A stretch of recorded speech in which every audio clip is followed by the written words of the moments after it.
AFC South here, and this is another one that I think is going to go kind of weird. I have Houston winning, which isn't that weird on its own. If you remember last year, they lost to Deshaun Watson. They lost J.J. Watt. They had their season derailed by that hurricane. Like, there's a lot that happened last year that won't happen again. Even if just none of those things happen, they're already better. But I think that, I mean, they have weapons all over the field. They have, I don't know, man. I feel I'm not as worried. I'm not worried. I'm not as high on Deshaun Watson as the people drafting him second QB2 are, but I'm not as low on him as everybody who's giving the reasons why they won't draft him that high. Like, people talk about, just like with Alvin Kamara, oh, Deshaun Watson, he's going to regress. He's going to regress. I'm like, but he's not going to regress to average. He's above average, Like, he's still going to be really good. And to watch it over a full season, DeAndre Hopkins is excellent. And I think Will Fuller is really good just as a deep threat. I don't think he's all that well-rounded on his own, but Hopkins is so well-rounded that it opens up the threat for Fuller. I think Lamar Miller, just by being there, he can have a good season. I think, but again, so the reason why I think they're going to win is, they have a lot of talent. But the big thing is I think Jacksonville is going to fall a little bit.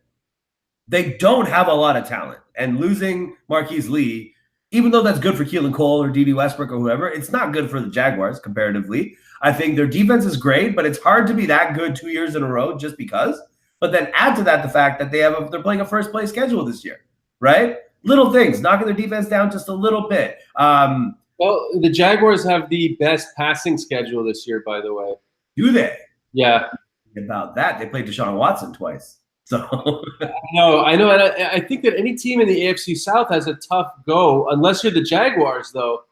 Because if you're Indianapolis, you're playing the Jags twice, you're playing the Texans twice. Mm-hmm. If you're Tennessee, you're playing those two teams again. That's a tough division. But here's the thing, though. But with Jacksonville, though, like I said, I think their defense, it's just hard to be that good 2 years in a row. So let's say they come down a little bit. Plus, you got all these rules. I think the rule changes are going to open up things for offenses. I think this is going to be a terrible year to be a good defensive player because you're going to be so frustrated all the time.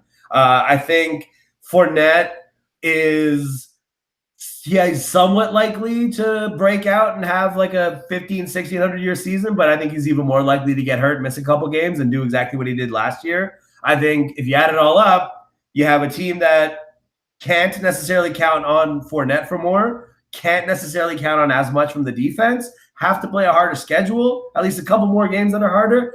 And at some point, man, Blake Bortles, and it's going to be Blake Bortles throwing to all these 5'6" guys. Can I make one prediction right now on the Jags? I think Leonard Fournette is this year's David Johnson. Yeah? In terms of, I think he's going to be the guy that goes down. Okay. We know that he has a history of, when he was drafted, he had, I believe, some knee issues in college. Mm-hmm. He was always on the injury report last year. Always, and he will be this year. I think it's what keeps him from being that, more than his lack of receiving skills, is what keeps him from the true top tier of running backs. I think he's the guy that's going to go down. I think he's going to be the RB1 that's going to kill a lot of teams this year. Okay, well, if that happens, that could be a big reason why Jacksonville falls to third. I have them finishing behind Tennessee. We talked about Tennessee. A lot of it's still speculation, but like, they have talent. Just getting rid of that old coaching staff, that old regime, I think. The AFC Bears.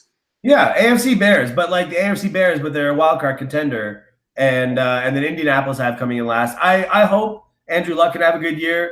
I don't think just because he's healthy again, it does not change the fact that the Indianapolis Colts seem determined to kill him rather than like surround him with talent. You know what I mean? Because it's the same situation all over again. It's Andrew Luck. It's a bunch of garbage around him. Sorry, professional football players who play for the Indianapolis Colts. Hopefully you know what I mean. But, like, there's no Andrew Luck equivalent in any other position. It's just Andrew Luck and then a bunch of guys. And then they're expecting him to do it. Great. His shoulder's healthy again, but that's the same way he got hurt in the first place, man. I don't know why I know this, but I think the Colts play in Lucas Oil Field. I think it's in Lucas Oil Field. Lucas Oil Stadium, yeah. Is it natural grass or is it turf? No, it's turf. They need to change that just for Andrew Luck's career, man.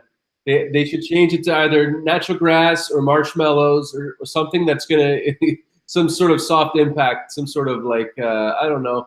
I think the reason why they don't do that is because And he's going to end his career. Well, yeah, because they're trying to kill him, but also because they that stadium is like a huge like multi-purpose event center, and it's too valuable to them because it's not just. So keep in mind, Lucas Oil Stadium is the backup Super Bowl site, like all the time. They're always ready to host a Super Bowl in case that year host can't do it for some reason, you know. And they host the combine there, and like they host like it's a great giant venue like that in that region, and it's used as that. And so it's like there's no way they're gonna go to grass because it cuts out so many other. By the way, I don't know what I'm talking about. This is just. But it's like I've been in Indianapolis a few times, and this is what people tell me. It's like having a wrestling ring with concrete instead of like plastic or whatever. It's just well, it's like the same reason why the Toronto Blue Jays baseball stadium, instead of being it changed from the Sky Dome to the Rogers Center, and I'm like, well, why not just the Rogers Sky Dome? And they're like, well, we got to host auto shows. And we got to host events. It's a corporate space. Yeah, but this is Andrew Luck's shoulder, man. I don't know. I'm just thinking he shouldn't be playing on turf. That's all. He needs to get out of Indianapolis is what he needs to do. Yeah. They're gonna kill him, man. Anyway, so